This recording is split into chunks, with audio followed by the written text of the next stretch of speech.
Alright, my name is Amber Giles. This is a lovely picture of me, and I'm going to talk about the major career and plan ideas for my presentation today.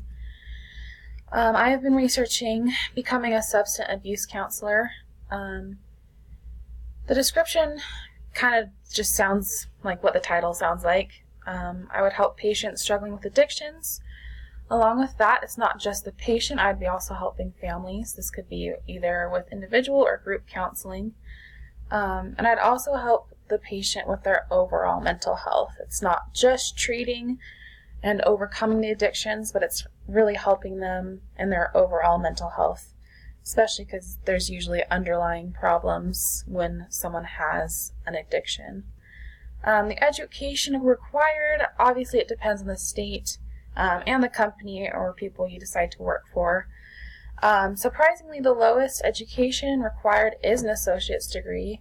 However, that wouldn't get you too far. That's basically just an entry-level job.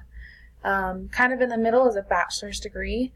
That would give you more training for in-depth counseling, psychological assessments, addiction psychology. It's considered sufficient for counseling in most states to be certified for this kind of counseling. Obviously, the best kind of education would be a master's degree because the more education, the better. With a master's degree, you could have your own private practice. You'd be more qualified to help counsel people with addictions. For my specific four-year plan, I'm deciding to do a bachelor's. Worst comes to worst, I can obviously go on to get a master's, but my plan right now, and the plan that I've planned for my classes, is just to have a bachelor's degree. Why psychology? My initial reasons for coming into psychology is because I've had personal experiences with people in my life who've had mental health issues, specifically anxiety and depression and substance abuse, and so I really want to be able to help them and have the skills necessary to help them.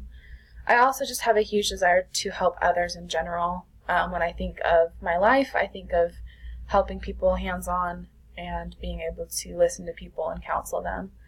I also want it for my future family. I hope to have a husband and children, and so I know that psychology would be a good degree and skills and knowledge to have just to raise a family in general.